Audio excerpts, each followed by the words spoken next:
ಸ್ವಾತಂತ್ರ್ಯ ದಿನಾಚರಣೆಯ ಹೊಸ್ತಿಲಲ್ಲಿ ರಾಜ್ಯ ರಾಜಕೀಯದಲ್ಲಿ ಬಹುದೊಡ್ಡ ಸಂಚಲನ ಸೃಷ್ಟಿಯಾಗಿದೆ. ವಿಜಯನಗರ ಜಿಲ್ಲಾ ಉಸ್ತುವಾರಿ ಸಚಿವ ಜಮೀರ್ ಅಹಮದ್ ಖಾನ್ ಈ ಬಾರಿಯ ಧ್ವಜಾರೋಹಣಕ್ಕೆ ನಕಾರ ಎತ್ತಿದ್ದು ಭಾರೀ ವಿವಾದಕ್ಕೆ ಕಾರಣವಾಗಿದೆ. ಸಚಿವರು ಬರೆದಿರುವಂತಹ ಪತ್ರ ಈಗ ವಿಧಾನಸೌಧದಲ್ಲೂ ಕೋಲಾಹಲ ಎಬ್ಬಿಸಿದೆ. ಸ್ವಾತಂತ್ರ್ಯ ದಿನಾಚರಣೆಯ ಧ್ವಜಾರೋಹಣಕ್ಕೆ ಜಮೀರ್ ನಕಾರ. ಸದನದಲ್ಲೂ ಕೋಲಾಹಲ, ದೇಶದ್ರೋಹ ಅಂತ ಬಿಜೆಪಿ ಸಭಾತ್ಯಾಗ. ಡಿಕೆಶಿಗೆ ಅಧಿಕೃತ ಪತ್ರ ಬರೆದು ಮುಜುಗರ ತಂದ್ರ ಮಿನಿಸ್ಟರ್. ಆಗಸ್ಟ್ 15ರ ರಾಷ್ಟ್ರೀಯ ಹಬ್ಬದ ವೇಳೆಗೆ ಸಚಿವ ಜಮೀರ್ ಅಹಮದ್ ಖಾನ್ ಸೃಷ್ಟಿಸಿದ ವಿವಾದ ಈಗ ರಾಜ್ಯ ರಾಜಕೀಯದಲ್ಲಿ ಬಿರುಗಾಳಿಯನ್ನ ಎಬ್ಬಿಸಿದೆ. ವಿಜಯನಗರ ಜಿಲ್ಲೆಯಲ್ಲಿ ರಾಷ್ಟ್ರಧ್ವಜ ಹಾರಿಸಲು ನನಗೆ ಸಾಧ್ಯವಿಲ್ಲ ಅಂತ ಸಚಿವರು ಬರೆದ ಅಧಿಕೃತ ಪತ್ರ ಕಾಂಗ್ರೆಸ್ ಸರ್ಕಾರಕ್ಕೆ ಭಾರಿ ಮುಜುಗರ ತಂದಿಟ್ಟಿದೆ.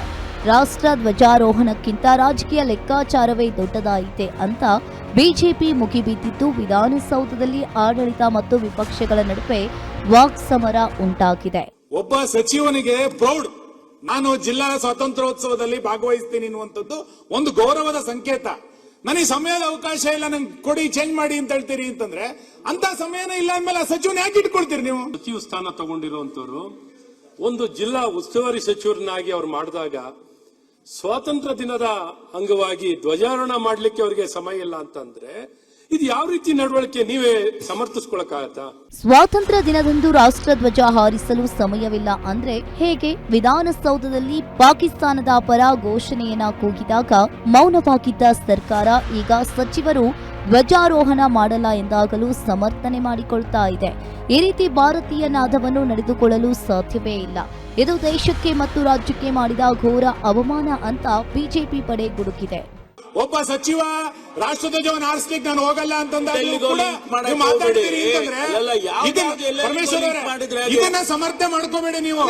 ಇಂಥ ಸಚಿವ ವಜಾ ಮಾಡಿಯಲ್ಲ, ಯಾರು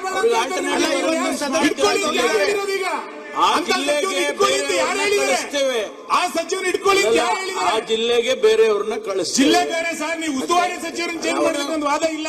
ಬಿಜೆಪಿಯ ಈ ತೀವ್ರ ವಾಗ್ದಾಳಿಗೆ ಅಂಗಳದಲ್ಲೇ ಉತ್ತರವನ್ನ ನೀಡಿದ DCM doctor G Parameshwar Zameer ಪರ ಸಮರ್ಥನೆಗೆ ನಿಂತರು.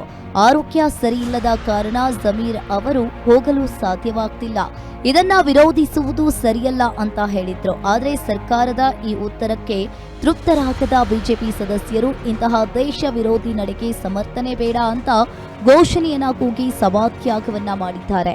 ಜಮೀರ್ ಅಹಮದ್ ಅವರೇನಾದ್ರೂ ನಾನು ಪಕ್ಷ ಸಂಘಟನೆ ಮಾಡಬೇಕು, ಉಪಚುನಾವಣೆಗಳನ್ನ ಎದುರಿಸಬೇಕು, ಸಂಘಟನೆ ಮಾಡಬೇಕು, ಮಂತ್ರಿಗಿರಿನೂ ಬೇಡ ಅಂತೇಳಿ ಆ ಪತ್ರದಲ್ಲಿ ಉಲ್ಲೇಖ ಮಾಡಿದ್ರೆ ನಾನು ಸ್ವಾಗತ ಮಾಡ್ತಾ ಇದ್ದೆ.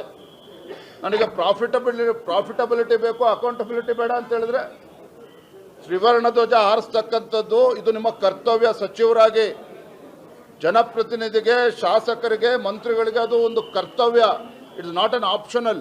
ಸರ್ಕಾರದಲ್ಲಿ ಜಮೀರ್ ಅಹಮದ್ ಖಾನ್ ಅವರು ಒಂದು ಪತ್ರ ಬರೆದಿದ್ದಾರೆ ಸರ್ಕಾರಕ್ಕೆ. ದಿನಾಂಕ 15/8/2026 ಸ್ವಾತಂತ್ರ್ಯ ದಿನಾಚರಣೆ ಧ್ವಜಾರೋಹಣ ಹೊಣೆಗಾರಿಕೆ ನೀಡಿದ್ದು ನಾನು ಹಾಜರಾಗಲು ಸಾಧ್ಯವಾಗದ ಕಾರಣ ವಿನಾಯಿತಿ ನೀಡಲು ನಮ್ಮಲ್ಲಿ ಕೋರಿದೆ ಅಂತೇಳಿ. ಅಂದರೆ ಇದಕ್ಕಿಂತ ಗನಂದಾರಿ ಕೆಲಸ ಏನಿದೆ ಮಂತ್ರಿಗೆ? ಕಾರು ಸರ್ಕಾರದ್ದು, ಉಳ್ಕೊಳಕ್ಕೆ ಸರ್ಕಾರ ವ್ಯವಸ್ಥೆ ಮಾಡುತ್ತೆ. ಜಮೀರ್ ಅವರ ಈ ಕಿರಿಕ್ ಹಿಂದೆ ಇರೋ ಅಸಲಿ ಸತ್ಯವೇ ಬೇರೆ ಇದೆಯಾ ಎನ್ನುವ ಅನುಮಾನ ರಾಜಕೀಯ ವಲಯದಲ್ಲಿ ಕಾಡ್ತಾ ಇದೆ. ಅನಾರೋಗ್ಯ ಎಂಬುದು ಕೇವಲ ನೆಪವೇ? ಇಷ್ಟದ ಖಾತೆ ಸಿಗಲಿಲ್ಲವೆಂಬ ನಿರಾಸೆಯೋ ಅಥವಾ ಹೆಚ್ಚುವರಿ ಖಾತೆ ಸಿಗದಿದ್ದಕ್ಕೆ ಬರೆದ ಮುನಿಸಿನ ಪತ್ರವೋ ಎನ್ನುವ ಪ್ರಶ್ನೆಗಳು ಕೂಡ ಎದ್ದಿವೆ. ಒಟ್ಟಿನಲ್ಲಿ ಜಮೀರ್ ಅಹಮದ್ ಖಾನ್ ಅವರ ಒಂದೇ ಒಂದು ಪತ್ರ ಈಗ ರಾಜ್ಯ ಕಾಂಗ್ರೆಸ್ ಸರ್ಕಾರವನ್ನ ಇಕ್ಕಟ್ಟಿಗೆ ಸಿಲುಕಿಸಿದೆ. ಒಂದೆಡೆ ರಾಷ್ಟ್ರಧ್ವಜಕ್ಕೆ ಗೌರವ ನೀಡದ ನಡೆ ಅಂತ ವಿಪಕ್ಷಗಳು ಕಾಯಂ ವಾಗ್ದಾಳಿಯನ್ನ ನಡೆಸ್ತಾ ಇದ್ರೆ, ಜಮೀರ್ ಅವರ ಈ ರಾಜಕೀಯ ನಡೆ ಮುಂದೆ ಯಾವ ಸ್ವರೂಪ ಪಡೆಯುತ್ತೆ ಅನ್ನೋದನ್ನ ಕಾದು ನೋಡಬೇಕಿದೆ. ಕವನ Shivanna, political bureau, guarantee news, Bengaluru.